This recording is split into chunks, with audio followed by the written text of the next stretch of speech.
9월 24일 주빌리 위클리입니다. 여러분 평안하십니까?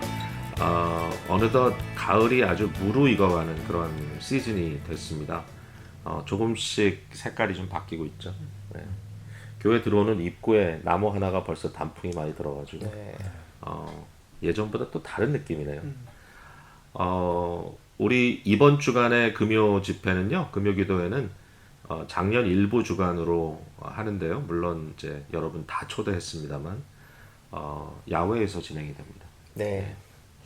어떤 좀 특별한 계획이 있나요? 새로운 시도이긴 하지만 더 추워지기 전에 우리가 이제 야외에서 활동은 그래도 조금 실내보다는 안전하다고 느끼는 부분도 있고, 또 야외가 진짜 좋더라고요. 그래서 좀 저녁 시간에 좀 바람도 느끼면서 또 하늘도 보면서 함께 찬양하고 기도하는 시간 가지면 좋겠다 싶어서 네. 이번에 그렇게 기획을 했습니다. 감사하게도 예보가 좋죠. 네, 일기예보가. 날씨가 괜찮은 것 같습니다. 네. 뭐 추울까 걱정을 좀 했는데 또 한참 굉장히 서늘하더니 지난 며칠 좀 괜찮은 것 같습니다. 아마 금요일 저녁에 예보가 여러분 좀 편안하게 야외 활동할 수 있는 그런 기온일 것 같아요. 그래서 저는 기대가 많이 되는데 좀 깜깜한 하늘에 별들을 보면서 조용히 기도하는 그런 자리마다 이 옆에 사람 들리지도 않고 되게 좀 특별한 경험일 것 같아요. 참 이 팬데믹이라고 하는 것이 어려움도 주지만 예전에 느끼지 못했던 것들을 또 경험하게 하는 그런 아주 좋은 점도 있습니다. 저희가 요즘은 이제 기술, 이 테크놀로지에 많이 좀 기대고 있는데 이제 그러다 보니까 가끔 이 테크놀로지 문제가 생겨가지고 이번 주가 예전보다 새벽 기도에 문제가 좀 있었죠? 네, 정시에 나가지 못했던 적이 있었죠. 네, 네. 아마 오늘까지 두 번이나 네, 연속으로 그 사실 사람은 와서 하고 있었는데 안 나간 거잖아요, 두 번 다. 네, 네, 그래서 안타깝게도 다시 녹화를 해서 이후에 띄웠는데 혹시라도 시간 맞춰 들어오셨던 분들은 조금 당황하셨죠? 예, 이런 일들이 있네요. 맞습니다. 네, 아무래도 뭐 기술적인 문제니까 그렇지만 조금씩 또 이런 경험들이 쌓여서 또 더 잘하고 있는 것 같습니다. 여러분 기대해 주시기 바랍니다. 이번 주 이제 저희가 창세기를 마무리하고요. 고린도 후서로 넘어갑니다. 예, 고린도 후서로 가면서 분위기가 사뭇 다를 것 같기는 한데 제가 이제 말씀 준비를 하다 보니까 그 요셉 설교를 하면서 고린도 후서 인용을 많이 했더라고요. 어, 그래서 특별히 그 우리가 이 질그릇 속에 보배를 지녔다는 말을 거의 주제처럼 사용했는데 바로 그 본문이 가장 클라이맥스에 들어가 있는 이 고린도 후서가 이제 메인 텍스트인데 아무래도 저희가 일주일씩 묵상을 하면서 이제 넘어가기 때문에 실제로 주일의 말씀을 나눌 수 있는 기회는 뭐 길어봤자 3번밖에 안 될 것 같아요. 그래서 좀 그것도 아쉬운데 벌써. 근데 여러분 어쨌든 이제 고린도 후서 묵상 시작하시면서 오늘 특별히 주빌리 위클리에는 이제 고린도 후서에 대한 좀 그 백그라운드 이해를 좀 해 나가면 아마 여러분들에게 적지 않게 도움이 되지 않을까 그런 기대가 좀 있어서 오늘은 그쪽에 좀 저희들이 시간을 들여볼까 합니다. 예, 제가 우리 패널리스트들한테 잘 시키지 않습니까? 그래서 연구는 제가 하지 않고 옆에 분들에게 한 분야씩 좀 준비를 했는데 한 분야씩 이렇게 들어보면서 저희들이 좀 피드백하고 혹시라도 좀 들으면서 흥미로운 그런 포인트가 있으면 또 같이 나누도록 그렇게 할게요. 첫 번째 나눌 주제는요, 이 고린도 후서의 역사적 배경입니다. 자, 아무래도 이 컨텍스트를 좀 이해를 해야 그 굉장히 이제 아주 개인적인 그런 내용이 많이 들어가 있잖아요. 그래서 좀 이해가 될 것 같아서 이건 이제 이장원 전도사님께 부탁을 드렸는데 네. 예, 부탁드립니다. 네.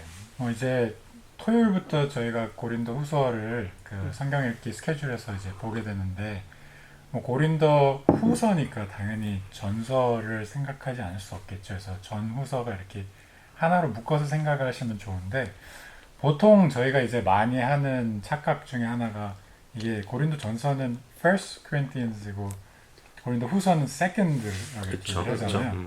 그러다 보니까 이제 고린도 교회에 보낸 바울의 편지 중에 첫 번째가 고린도 전서고 두 번째가 고린도 후서다. 이제 이렇게 생각을 하시는 경우들이 참 많은 것 같아요. 근데 사실은 이제 바울이 그 쓴 편지가 총 4번 정도 되는 걸로 추정이 되는데 그 중에 이제 두 번째 것이 이제 고린도 전서의 내용이고 네 번째 거가 이제 고린도 후서의 내용입니다. 그래서 그 뒤에 이제 사실 바울이 이제 1차, 2차, 3차 전도 여행을 하면서 그거와 관련돼서 이 고린도 후서가 도대체 어디에 위치해 있는가 그거를 조금 설명을 드리면 이제 말씀 묵상하시는데 도움이 많이 될 것 같아서 그 파트를 제가 좀 준비를 해봤는데요. 이제 바울의 3차 전도 여행, 3번에 걸친 전도 여행 중에 이제 2차 전도 여행 때 그 하나님께서 좀 이렇게 마음을 주셔서 고린도의 교회를 개척했을 것이라고 이제 보통 사도행전 18장을 보면서 그런 추정을 많이 하거든요. 그래서 첫 번째 개척이 거기서 이제 이루어졌다. 근데 문제는 이제 이 고린도 교회가 좀 교리적으로 여러 가지 좀 조금 혼란스러운 것들이 많았던 모양이에요. 그래서 뭐 이제 뭐 저희가 이제 말씀을 통해서 좀 확인하는 부분은 뭐 유대인 헬라인 논쟁 같은 게 있고 뭐 그런 것들이 이제 뭐 분쟁 서로 갈라져서 분쟁을 하는 것도 있고 근데 이제 바울이 이 2차 전도 여행 중에 에베소 교회를 이렇게 떠나면서 좀 고린도 교회를 방문할 계획이 있었다고 이제 그 고린도전서 16장을 보면 그런 얘기를 이제 연보를 위해서 내가 방문을 하려 한다 이런 얘기가 나오는데 근데 그 시점에서 사실은 바울이 방문을 하지 못했어요.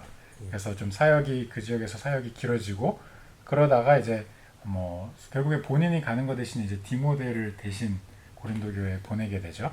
그래서 그 디모데가 보고한 내용들을 바탕으로 고린도 교회의 뭐 여러 가지 문제점들, 소위 이제 뭐 12가지 문제점이 있었다 그러는데 그 내용들이 이제 전에 듣게 되고 그래서 이제 3차 전도 여행 중에 고린도 교회에 이제 첫 번째 편지를 쓰게 되는 겁니다. 그래서 그게 사실은 첫 번째 편지인데 그게 고린도 전서 5장에 보면 그거를 암시하는 내용이 좀 나와 있죠. 첫 번째 편지를 이렇게 보냈었다는 게 그 얘기는 고린도 전서가 첫 번째 편지가 아니라는 이제 뜻이 되겠죠. 그러고 나서 이제 이 편지를 보낸 이후에도 이 교리 논쟁이 이제 뭐 좀 가라앉는 게 아니라 오히려 더 심화되고 이러니까 더 이제 당파로 이렇게 분파가 되고 서로 나눠서 좀 나눠져서 싸우게 되니까 이제 에베소에 있을 때 이제 바울이 두 번째 편지를 쓰게 되는데 이제 이게 저희가 알고 있는 고린도 전서인 겁니다.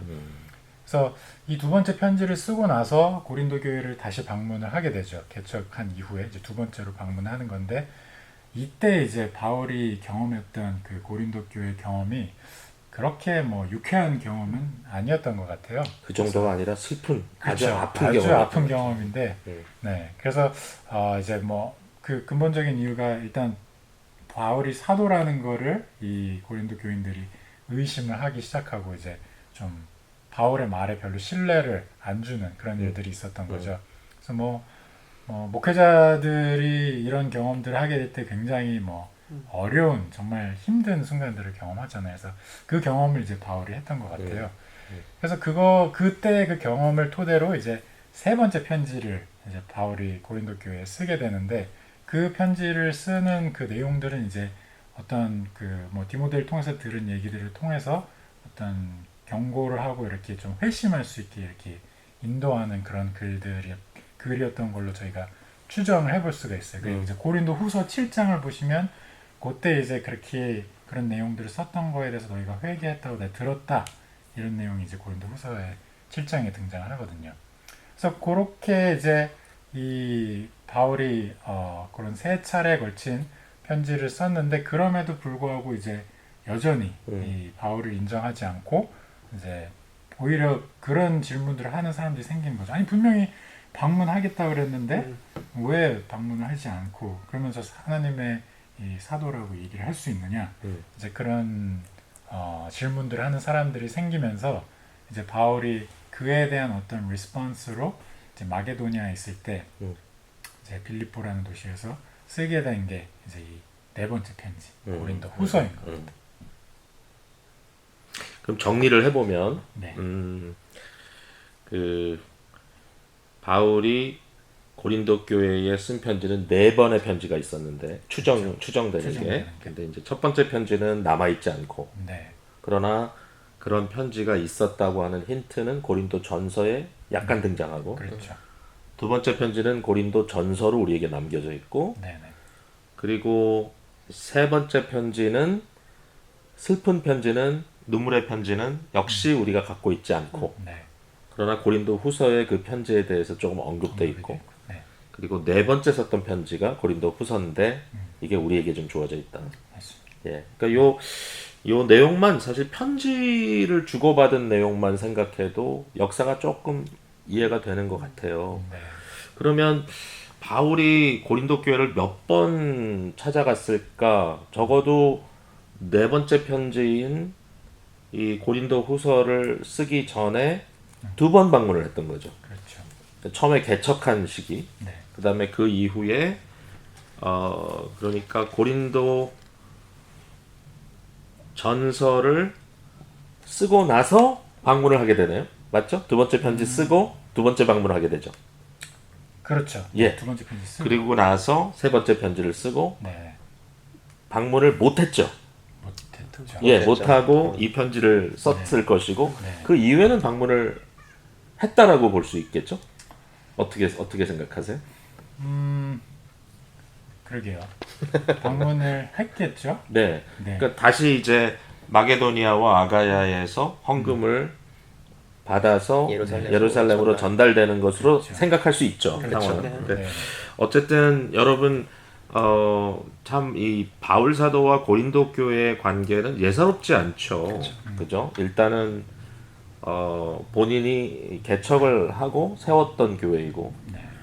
그리고 그 이후에도 바울의 동역자들이 계속 사역을 하고 있었는데, 이 고린도 후서에 등장하는 이 슈퍼 어퍼슬들, 그러니까 아주 큰 사도라고 스스로 말하는 자들의 등장을 보면 나름 좀 스스로 리더십을 발휘하려고 했던 사람들이 거기 있었던 것 같고, 이제 그런 사람들이 이제 바울을 굉장히 어렵게, 사실 있지도 않은 바울에 대해서 굉장히 비판적인 말을 쏟아냈던 이제 그런 이슈들이 좀 있었던 거로 이렇게 추정이 되는데, 그러니까 일단 오늘 우리가 대화를 나누는 가운데 고린도 후서에 대해서 이런 여러 가지 상황과 사정이 좀 엮여 있고, 고린도 교회와 고린도 그 교인들과 바울 사이에 이런 좀 히스토리가 있다는 것, 그걸 좀 인식하고 읽어야 이게 좀 메이크센스 하겠죠. 그렇죠.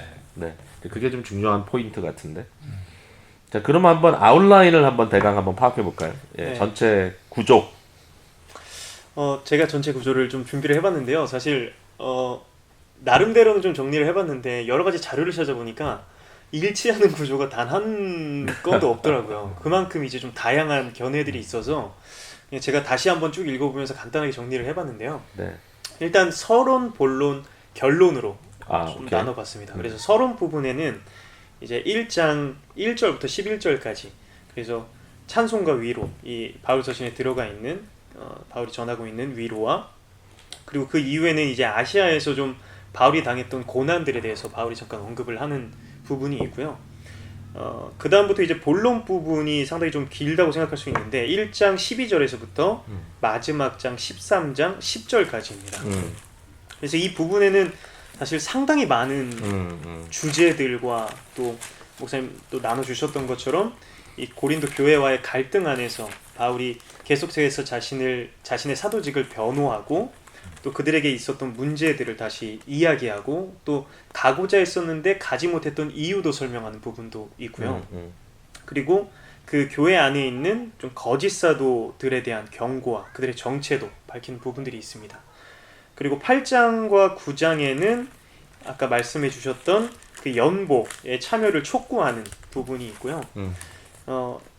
제가 좀 흥미로웠던 건 10장부터 12장인데 이게 계속해서 오는 주제, 그 사도직을 좀 변호하는 부분에 해당되는데 좀 더 이 부분에 집중적이면서 어체가 확실히 달라진 뉘앙스로 강력하게 바울이 좀 권고하는, 또 사도직에 대해서 이야기하는 부분이 이 본론 후반부에 들어가 있습니다. 그리고 마지막 이제 13장 1절에서부터 10절까지는 이 바울이 이 고린도 교인들에게 좀 전하는 경고, 그리고 내가 세 번째로 그곳을 방문하겠다라는 약속이 여기 적혀 있습니다. 그리고 마지막 결론 부분은 13장 11절에서부터 13절까지 그 고린도 교회에 권하고 있는 권면과 축복, 이렇게 세 부분으로 나눌 수 있을 것 같습니다. 이 중간 부분이 되게 덩어리가 네. 크게 잡혀져 있는 것 같습니다. 네. 아마 지금 말씀하신 부분까지는 다들 어그리할 것 같아요. 이제 문제는 중간 내용을 어떻게 구분하느냐가 네. 네. 사람들마다 생각이 좀 다르겠죠. 네. 네.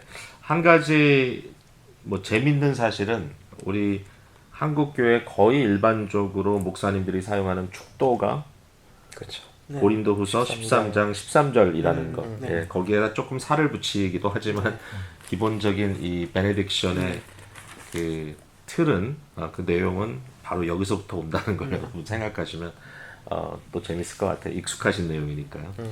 뭐 아이들도 따라하더라고요. 축도. 아 그래요. 자주 듣다 보니까. 예. 특별히 중간에 그 이 바디, 그러니까 메인 섹션에 해당하는 그 부분에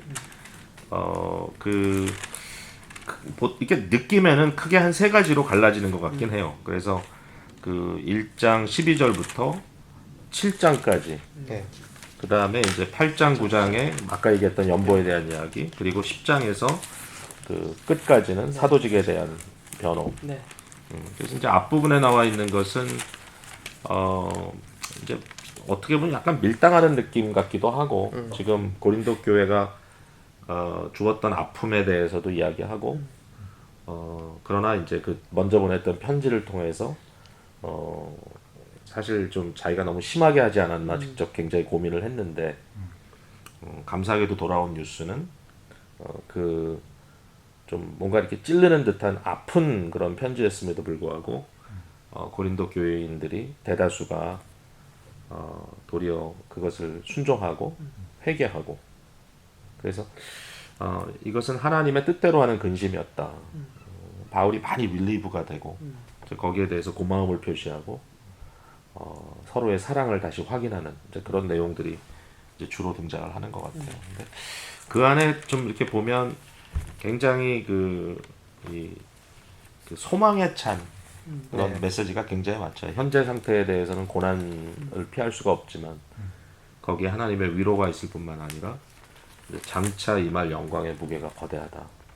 이런 굉장히 거대한 그 크리스찬 소망, 기독교의 소망에 대한 이야기를 품고 있는데 뭐 주제별로 또 얘기를 나눌 수 있을 것 같아서 그럼 한번 우리 마지막으로 이제 준비한 내용은 우리가 더 얘기를 나누겠지만 네. 우리 이호성 목사님께서는 중요한 주제를 좀 몇 가지로 다뤄주시면 좋겠네요. 네, 고린도 후서가 제가 이 표현을 되게 많이 써서 좀 민망하긴 한데요. 제가 진짜 좋아하는 말씀입니다. 모든 싫어하는 말씀도 있나요? 사실 모든 책을 대할 때마다 빌립보서 할 때도 똑같은 말씀. 진짜 그러지 않았어요? 예, 고린도후서 진짜로 제가 좋아하는 서신인데요. 아까 맥락 이제 컨텍스트를 얘기해 주셨을 때 이게 아마 네 번째 편지로 추정이 된다. 그리고 그렇게 네 번이나 편지를 보냈다는 것. 그리고 바울이 어느 교회에도 전서 후서 합쳐가지고 29장에 그렇지. 분량이 많으니까. 예, 이게 한 교회에 이렇게 많은 이야기를 하고 있다는 것은 진짜 그 주제, 너무나 많은 중요한 주제들이 그만큼 많이 들어있다라는 뜻이기도 하고요. 근데 주요 주제가 뭐냐 하면 교회입니다. 물론 이제 사도직에 대한 변호, 그리고 이제 그 성도, 그러니까 고린도 교회 성도들을 향한 권면의 말들이 있지만 그 틀이 교회라는 틀 안에서 계속 이루어지고 있다는 거. 그리고 좀 뒤집어 생각해 보면 지금 요즘에 성도님들이 이민교회든 한국교회든 이렇게 바라보시면서 교회가 뭐냐, 교회가 어때야 하는가라는 고민들을 굉장히 많이 하고 있을 때 그러면 그 교회 목회자는 어떠해야 하며 그 교회 성도는 어떠해야 하는가, 이런 질문들이 지금 많이 일어나고 있는데, 바울이 이렇게까지 교회를 향하여 자신을 변호하고 교회가 개혁되기를, 갱신되기를 정말 그 개인적인 어조로 이렇게 많이 썼다는 것은 바울 개인도 고린도 교회를 끝까지 포기할 수 없었으며, 사실 나아가서는 그리스도께서는 개개인의 믿음과 구원에 대한 확신을 넣어주시는 것이 분명하지만 그 틀이 교회 안에 있다는 것을 끝까지 참 보여주는 굉장히 중요한 서신이라고 생각을 합니다.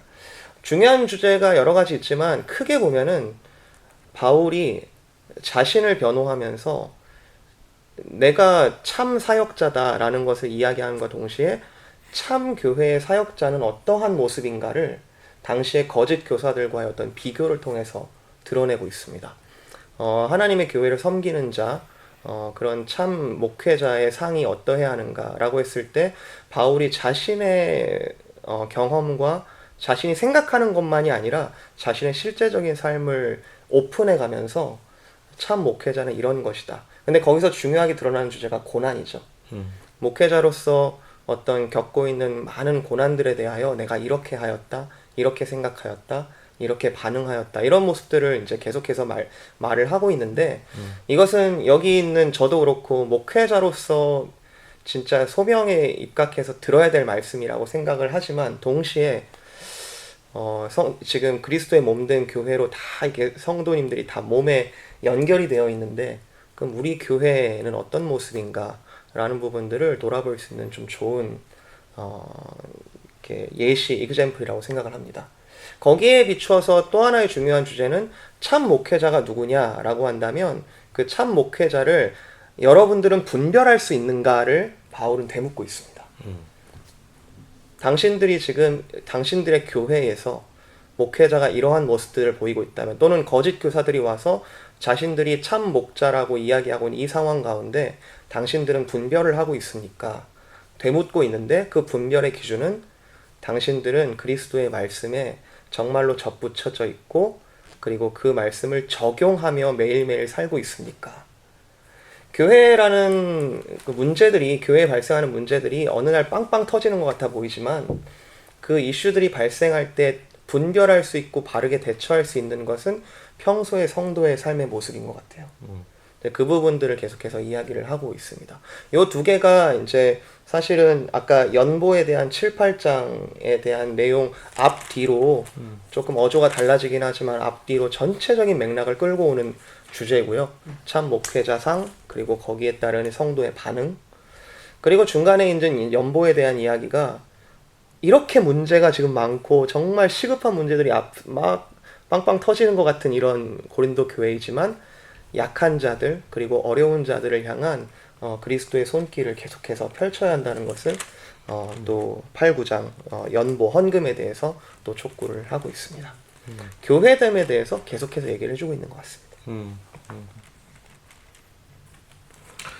그 내용을 좀 살펴보면 또 이제 몇몇 그 해석하는 분들의 입장에서 봤을 때 그들이 이제 가르치는 내용을 보면 이제 고린도 후서에 등장하는 이 뭐 거짓 사도라고 얘기를 했지만 사실은 그 사람들이 스스로 굉장히 대단한 사람들로 이렇게 자처하고 있고 사실은 고린도 교회 사람들은 그 사람들을 아주 슈퍼 어퍼슬로 이렇게 받들고 있었던 것 같은데 이 사람들과 바울 사도의 어떤 차이를 보면 몇 가지가 있었던 것 같아. 이제 하나는 물질에 대한 문제고, 네. 그러니까 이제 바울은 스스로 일을 하면서 자비로 사역을 했던 이야기를 하고 있고, 그래서 고린도 교회에 어떤 물질적인 그런 부담을 주지 않으려고 애를 쓴 그런 흔적이 있는데, 아울러 그런 바울의 모습이 좀 초라해 보였다라고 하는 이야기를 적어도 굉장히 강하게 이렇게 뉘앙스로 보여주는 것 같아요. 물질적으로 어려웠던 그런 바울의 모습, 거기에 비해서 이 슈퍼 어퍼슬들은 상당히 물질적으로 당당한 그런 모습을 갖고 있었던 것 같고, 이제 또 하나 이제 중요한 것은 바울 사도는 외형적으로 그렇게 임프레시브하지 않았다는 거죠. 그러니까 이제 모습도 그랬지만 특별히 지식은 많은 것 같은데 말 전달하는데 영 되게 놀라운 소질이 얘기죠. 없었다. 네. 이 얘기가 이제 나오잖아요. 그래서 말이 이제 이전 번역에는 말이 졸하다 이제 이렇게 기록을 하고 있는데 반면에 이 슈퍼 어퍼슬들은 굉장히 유능한 커뮤니케이터들인 것 같아요. 네. 그래서 이 두 가지의 이슈를 놓고 봤을 때 사실상 분별이 쉽지 않겠죠. 네, 이 당시에 거짓 교사들이 어떤 대놓고 거짓을 이야기한다기보다는 세상이 보는 어떤 강함의 관점으로 볼 때는 너무 멋있는 거죠. 물질도 많아 성공한 보이고, 사람들. 그렇죠. 물질도 많아 보이고 또 말도 너무 잘하고 그리고 뭐 사람들 관계도 잘 맺고 스스로 이렇게 사람들한테 의지할 필요도 없고 여러 가지 어떤 사람들이 보기에 매력적인 가히 신의 축복을 받은 그런 사람들로 정말 따를 만한 사람으로 보여지는 반면 바울은 너무 이렇게 따라가기에 너무 연약해 보이고 너무 못해 보이고 이런 모습들이 많이 나오는 거죠. 근데 거기서 바울이 그것을 변호하는 어떤 그 논리가 아니다, 나도 강하다라는 주장을 펼치는 것이 아니라 그래, 나 약하다. 나 진짜 여러분이 보는 그대로다. 그런데 약함이 그리스도께서 이 약함을 강함으로 쓰신다라는 주장을 펼치고 있는 거죠.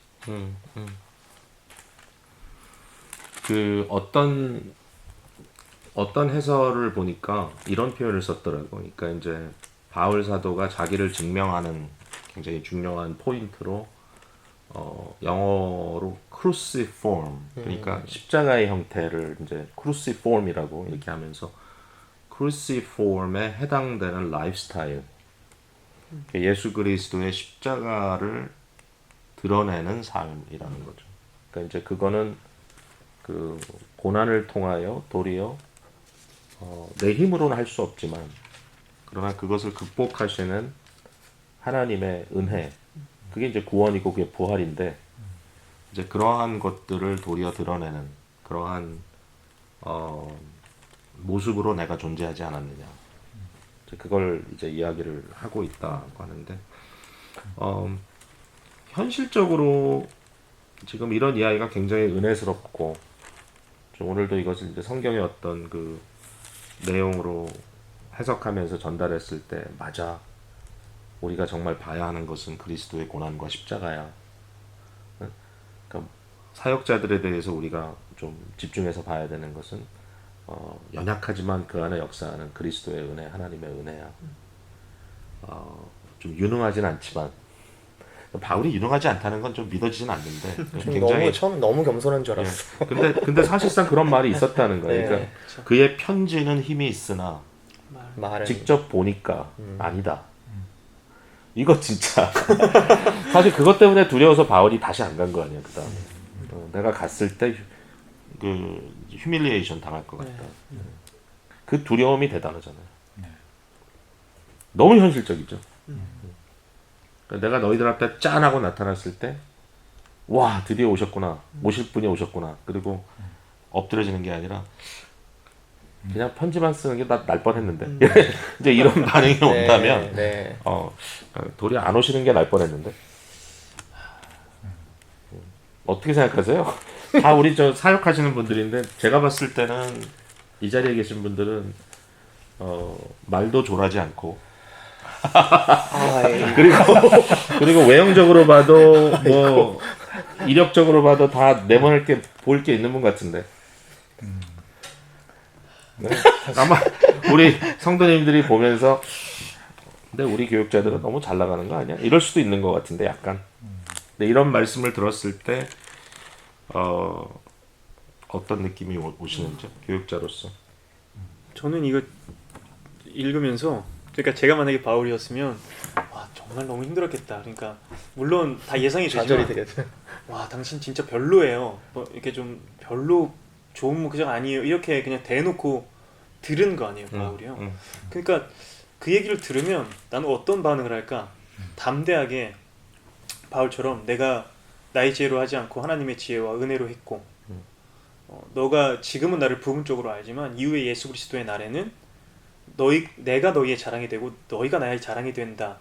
이렇게 담대하게 얘기할까? 아니면 그 사람들을 만족시켜주기 위해서 내 스스로를 되게 쥐어짜면서 없는 것까지 있는 척을 하려고 시도할까?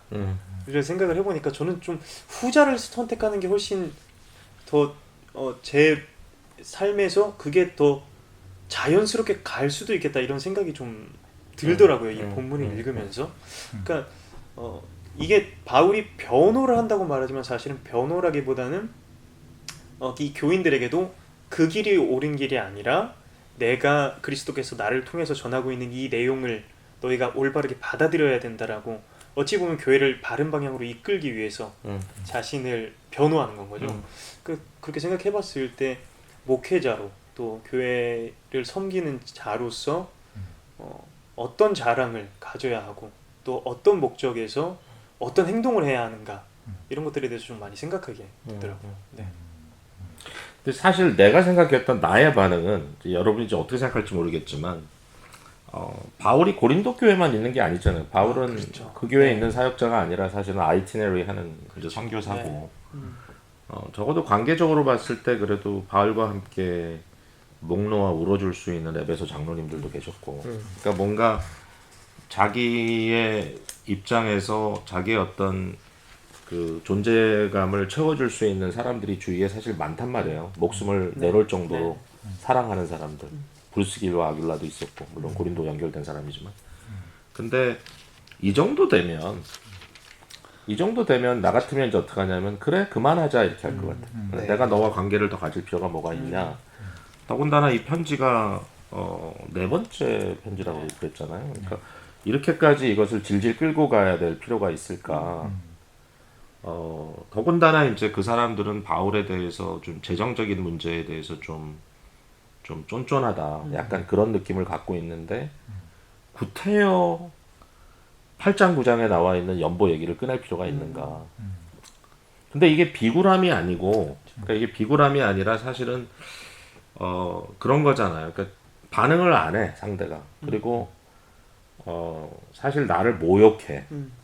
그럼에도 불구하고 그 상대를 놔주면 끝나는데 내가 이런 생각이 드는 거예요. 내가 이거 다루지 않으면 저 사람 복음의 기회가 없다. 그랬을 때 끊임없이 상대에게 짐을 지어주는 거예요. 좋은 의미에서. 리스폰시빌리티를 주고 봉사도 하게 하고 같이 가게 하고 그 일을 계속 반복하고 있는 거죠. 그러니까 이게 바울이 뭐 돈이 없어 이런 건 아니잖아. 이건 그냥 귀한 일에 참여하도록 독려하는 거지만 이 컨텍스트에서는 굉장히 오해될 수 있는 물질리가 나왔기 때문에 앞뒤로. 그래서 이런 상황에서 이 문제를 또 거론하고 있는 바울을 보면서 솔직히 전 못할 것 같아요. 저는 그래 너는 네 길 가. 어떻게 되나 보자. 그래 그 저 위대한 사도들 쫓아가봐. 하나님께서 결판을 내주겠지. 돈 얘기 꺼내? 절대로 안 그럴 것 같아. 내가 왜 치사하게 그런 얘기를 지금 꺼내. 근데 바울은 그걸 하고 있는데 이게 십자가 형태의 삶이라면 영혼을 아끼지 않는다면 이럴 리가 없을 것 같아요 정말. 몰라 나는 그렇게 느껴요. 네. 그러니까 포기하기가 나는 좀 쉬울 것 같아. 이런 상황에서는 이미 할 만큼 했다. 여기까지 왔는데 뭐 내가 뭘 더. 그럴 수 있을 것 같은데 물론 이제 그 안에 회개도 있고 여러 가지 이슈가 나오니까 바울이 끊임없이 인게이지를 하는데 사실 목회자 입장에서 읽으면서 조금 좀 자존심 상할 정도로 사실 그 뒤에 보면 자기 PR을 좀 하잖아요. 네. 난 사실 이런 사람이야. 근데 그게 그 우프다 하죠. 예. 좀 우습기도 하고 슬프기도 한. 그러니까 울어야 될지 웃어야 될지 모르는. 바울 스스로도 내가 미친 거 아니야? 이러면서 얘기를 하고 있잖아 지금. 근데 이런 이야기 속에 담겨 있는 이 휴먼 드라마가 되게 좀 짠하다. 이런 느낌이 굉장히 강하게 오는 거예요. 목회자의 길이 이런 건가? 그러니까 어떻게 보면 그 바울이 아까 목사님께서 고린도 후서의 클라이막스라고 얘기하신 질그릇과 보화에 대한 얘기에서 우리가 보통은 이제 그치 우린 질그릇이지라고 말은 쉽게 하지만 내가 질그릇이 된다는 거는 사실상 그게 실제로 뭘 의미하는지가 사실 고린도 후서랑 고린도 전서에서 이렇게 고린도 교회랑 씨름하면서 뭔가 그 바울의 되게 약한 모습들이 드러나고 별로 이렇게 사도로서 이렇게 좀 사람들이 안 봤으면 싶은 것까지 이렇게 다 드러나는 장면들이 그런 질그릇됨에 대해서 조금 다시 생각을 해보게 되는 것 같아요. 그러니까 질그릇은 솔직히 그것 자체는 목적이 어떻게 보면 아무것도 없다고도 말할 수 있을 정도로 그냥 그 보화가 드러난다면 질그릇은 다 깨져서 없어져도 아무런 상관이 없는 거잖아요. 근데 그게 어떻게 보면 뭐 사역자한테도 해당되지만 모든 그리스도를 주로 신앙하는 자들에게는 다 그런 질그릇됨이 그냥 안에 내재돼 있어야 되는데 실제로 나는 그런 것들을 얼마나 고민하는가. 그리고 우리도 뭐 삶에서 부딪히는 크고 작은 일들이 있는데 그럴 때 결국에는 우리의 자존심이 뭔가를 끝까지 막 붙잡고 늘어지게 만들고 막 그런 경우들이 많잖아요. 근데 그런 거에 대해서 다시 한번 좀 돌아보게 하는 것 같아요. 이 질그릇됨이라는 거가 뭔지. 사실상 그 질그릇 얘기가 나온 거는 말 그대로 이제 나는 약하고 여기 이제 그 이어지는 말들이 사방으로 우겨쌈을 당하고 답답한 일을 당하고 박해를 받고 버림받고 꺾꾸림을 당하고 이제 그럼에도 불구하고 나는 굴하지 않겠다 이제 이렇게 얘기를 하면서 그 이유가 뭐냐면 우리가 항상 예수의 죽음을 몸에 짊어짐은 예수의 생명이 또한 우리 몸에 나타나게 하려 함이라. 그러니까 결국 그게 사실이라면 질그릇은 깨질수록 좋은 거죠. 금이가 있을수록. 왜냐하면 그 안에 있는 보화가 더 잘 보이니까. 근데 이게 일반인들이 쉽게 취할 수 있는 그런 삶인가. 이제 그런데 혹시라도 이제 지금 이 유튜브를 보고 계신 분들이 이거 다 목사에 대한 얘기일 거다라고만 얘기하시면 좀 서러울 것 같고 사실은 그리스도의 제자로 살아가는 우리 모두에게 주는 모습인데 이렇게도 느껴져요. 그러니까 바울이라고 하는 연약한 인간 속에 그리스도께서 내재하셔서 성령으로 그 안에서 역사하는 그러니까 이제 그리스도가 어떻게 바울을 통해 역사하시는가라는 네. 모습을 이제 보게 되는 건데 마치 이제 그 요셉이라고 하는 인물이 그리스도의 이 폴섀도우 하나의 그림자였다면 이제 다른 의미에서 이제 성취된 구원에 대한 그 능력을 힘입은 바울이라고 하는 역시 뭐 이루 말할 수 없이 연약하고 또 낮아지고 이런 사람이지만 그 사람 안에 이제 그리스도가 역사함으로 예수가 보이는 네. 그 시대에 보여지는 이제 그런 건데 오늘 시대에 예수님을 보여줄 수 있는 게 뭘까? 계속 고민해야 되겠죠. 네. 네, 우리 듣고 계시는 분들도 아마 많은 생각과 또 고민이 생겼으리라고 생각하고요. 이제 저희가 한 3주 정도 이제 말씀 함께 묵상하면서 함께 이제 이야기 풀어갈 텐데 저희도 계속 노력하면서 그냥 말로만이 아니라 삶으로 좀 품기 위해서 좀 피땀 흘리는 그런 수고가 있어야 될 것 같습니다. 수고했어요. 네. 네, 오늘은 여기까지 말씀 나누도록 하죠. 여러분 또 한 주간도 주님 은혜 가운데 평안하시기 바랍니다. 감사합니다. 감사합니다.